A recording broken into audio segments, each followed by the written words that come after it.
Olá pessoal, aqui é Erickson, vou falar um pouquinho sobre a Royal Enfield Continental GT, né? Essa aqui é a minha, é uma Mr. Clean 2020 e ela está com uns 15 mil rodados.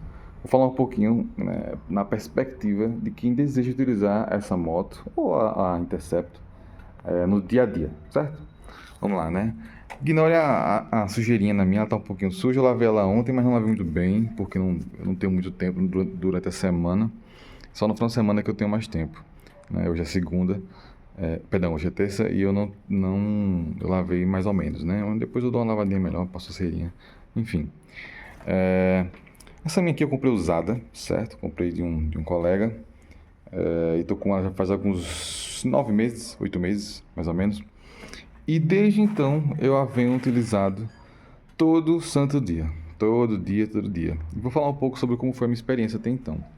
Como vocês podem ver, ela tem esse estilo café racer, né? Então, a postura de você andar é meio inclinada. Então, suponhamos que essa minha mão aqui é a coluna do piloto. Então, ele tem que ficar um pouco inclinado por causa da posição da moto. E os joelhos flexionados, a coluna inclinada e o braço segurando o guidão. Eu sou um pouco alto, né?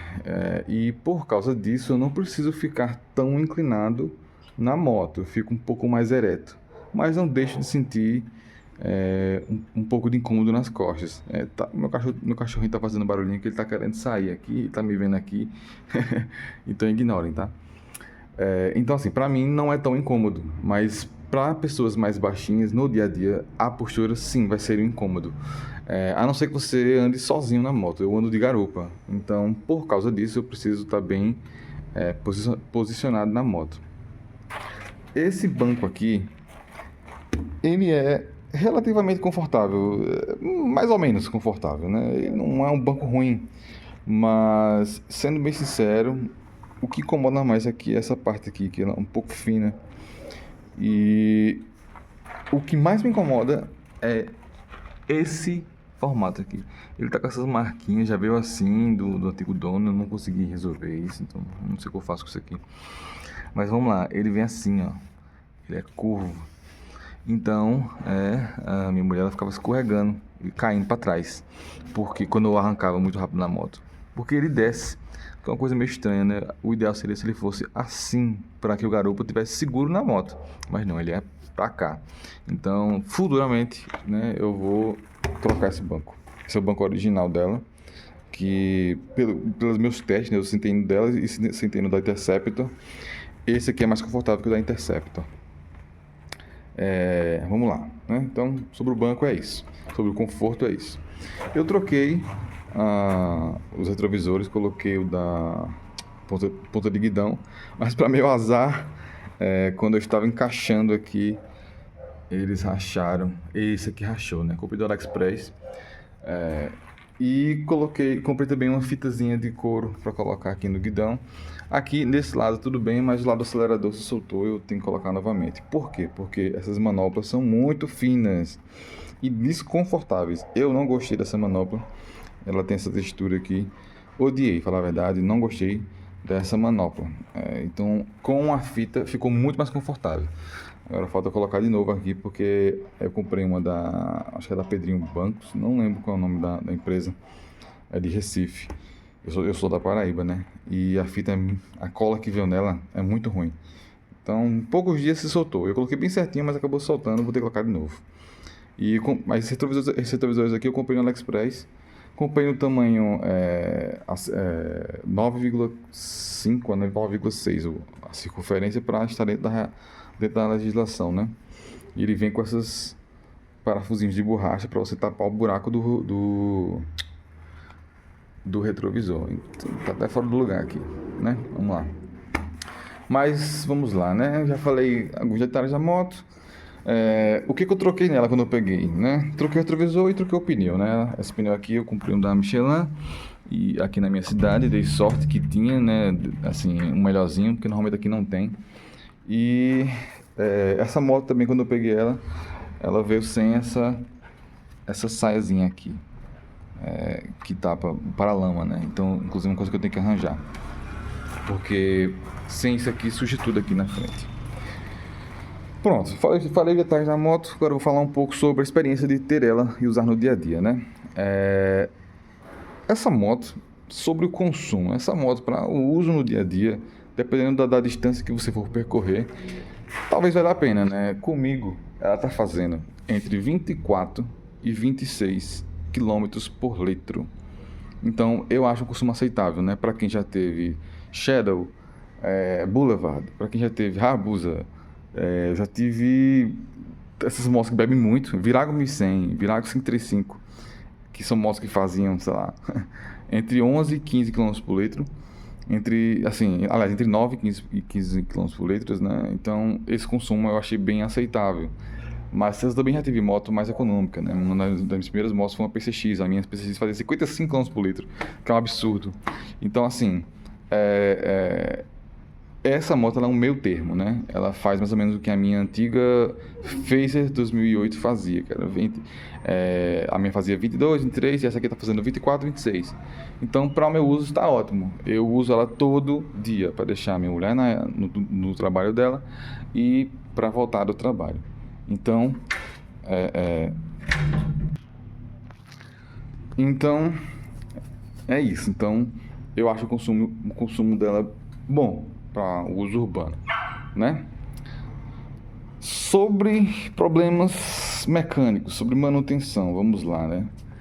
Eu, com essa moto, por incrível que pareça, não tive nenhuma intempérie grave. Nada, nada demais. Absolutamente nada demais. Ela não me deixou no prego nenhuma vez. Eu sei que é uma moto relativamente nova, mas é, eu fiquei até surpreso, porque eu vi tantos comentários sobre retificador, sobre problema, enfim, vários problemas que ela pode ter. E eu não tive essa experiência, né? A bateria que está nela é nova, porque o antigo dono andava muito pouco na moto dele. E, consequentemente, a bateria que estava na moto acabou morrendo, né? E a que está nela agora é nova. E de lá pra cá não tive nenhum problema com o retificador, não tive problema com nada em relação a essa parte elétrica. Mas tive alguns probleminhas bem específicos, né? Eu vou explicar agora. Essa moto ela tem uma maldição que eu achei que era papo furado da internet, mas é verdade, que é o falso neutro.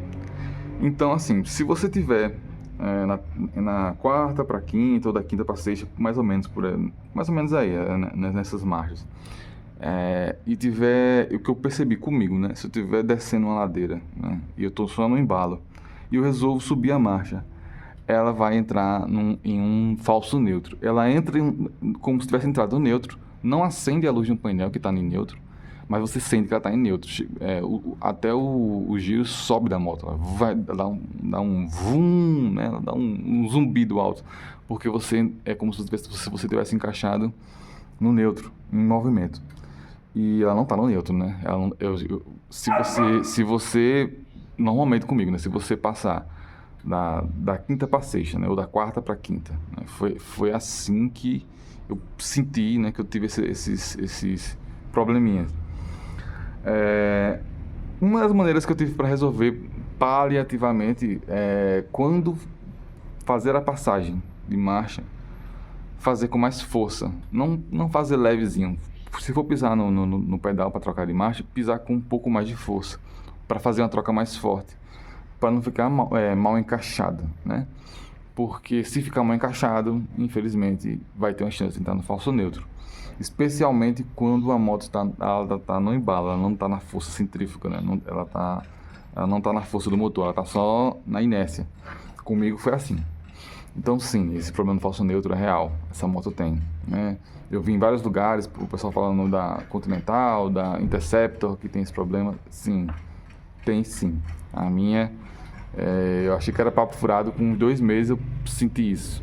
Então, ela tem esse problema do falso neutro. Então, basicamente, é só estar vigilante. E se vai passar de marcha, vai para sexta, passa rápido, né? Passa com mais firmeza no pedal.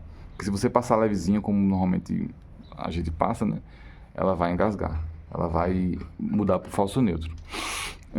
Outro problema que eu tive. É muito curioso, porque assim, essa moto não era a moto que eu ia pegar. Eu vi outra Continental GT, uma mais nova, 2022, que os raios são pretos, né? Aliás, a roda preta. Essa minha aqui, a roda ainda é prateada. E eu fui lá na casa do cara ver a moto e a moto tava engasgando, tava morrendo, a lenta dela tava muito ruim, eu fiquei com medo de pegar a moto. E falei pro cara, ele disse, olha, tua moto tá muito estranha, ela tá falhando aqui. Ele não tava em casa, né? Quem me apresentou a moto foi um colega dele, ele tava trabalhando. E ele disse, pô, mas que estranho, a única coisa que eu fiz foi pedir pra minha filha lavar a moto antes de você ver, né? Porque ele tinha saído e deixou a moto pra lavar. E a filha dele lavou e eu fui lá ver a moto tava com esses problemas. E eu acabei não pegando a moto dele, peguei essa outra moto, que não era a que eu ia pegar, né? Eu queria a mais nova, né? Mas acabei pegando essa. Mas tudo bem, não me arrependo, eu peguei ela. As duas eram Continental, as duas eram Mister Clean, né? A diferença é que a outra era mais nova. Acabei pegando essa. E, para minha surpresa, alguns meses depois, né, eu fui lavar essa moto aqui, né? E lavei a moto tranquilamente, evitando não molhar a bobina e tal. Mas enfim, lavei a moto. E quando eu fui sair com a moto, ela apresentou os mesmos problemas, os mesmos sintomas da moto do outro cara. Ela ficou engasgando na lenta, ela ficava falhando, ficava como se ela estivesse tossindo, morrendo, se engasgando. E eu sem entender o que era. E o que é que eu posso dizer, né? Pelo menos a minha é o seguinte, ela é um pouco frágil para água. Então, se você dá um banho na moto, tem que ter, tem algum lugar aqui dela que é bem sensível à água. Eu suspeito que pode ser as bobinas, mas eu sinto, pelo que eu estou vendo aqui, elas são bem vedadas, né? Então eu não sei o que é. Então pode ser bobina, não sei o que é, mas tem algum lugar dela que quando a pessoa lava, ela fica engasgando. E é um lugar relativamente fácil da água entrar. Por quê? Porque até na chuva, quando chove, tá uma chuvinha um pouquinho mais, se ela ficar parada, né? Não, se você estiver andando em movimento, ela não apresenta esse problema. Mas se ela ficar parada na chuva e molhar um pouco, quando eu ligar a moto, ela vai apresentar esse problema.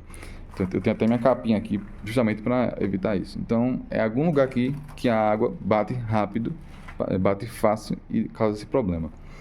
Outro problema que eu tive com ela foi gasolina, né? Então não era problema na moto, foi o posto que eu abasteci. É porque as outras motos que eu tive, eu abasteci em postos completamente duvidosos e não tive nenhum problema. Mas essa moto, a injeção dela parece ser frágil.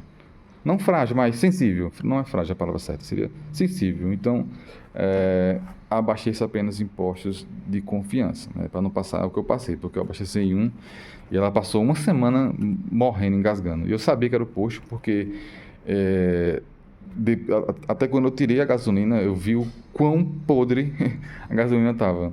Então eu troquei por uma gasolina nova, né? E a moto parou, resolveu, né? Ela ficou boa. Fora isso, eu estou sendo bem sincero aqui, não tive mais problemas com essa moto. Eu estou tendo uma boa experiência com ela. Eu estou usando todo dia, né? Eu vou deixar minha mulher no trabalho, volto para casa, depois eu vou buscar minha mulher no trabalho e volto para casa. E ela está sendo aqui um tanque de guerra, né? Não tive mais nenhum problema. Teve só essas questões que eu disse para vocês, né? Que é a água da chuva ou água do banho. Se você for lavar, tem que ter cuidado. E basicamente é isso. E gasolina, né? Tem que ter cuidado com gasolina para não abastecer em postos duvidosos. E a quinta marcha falsa, né? O neutro, né? Que está lá entre a quinta e a sexta marcha. Que é uma coisa que você tem que ter cuidado para você não forçar o câmbio da moto, né? Porque ela vai entrar em algum momento, vai entrar nesse falso neutro. Mas é uma moto muito bonita, eu gosto muito dela. Acho que, dado o preço que eu paguei nela, não teria uma moto da mesma qualidade. Minha próxima alteração dela será trocar esses escapamentos, talvez colocar um esportivo, né? É porque os que tem à venda mais em conta são muito pequenininhos, eu odeio, eu gosto de escapamento grande, exagerado mesmo. E é isso, né? Qualquer dúvida é só perguntar nos comentários que eu estou disponível. Valeu!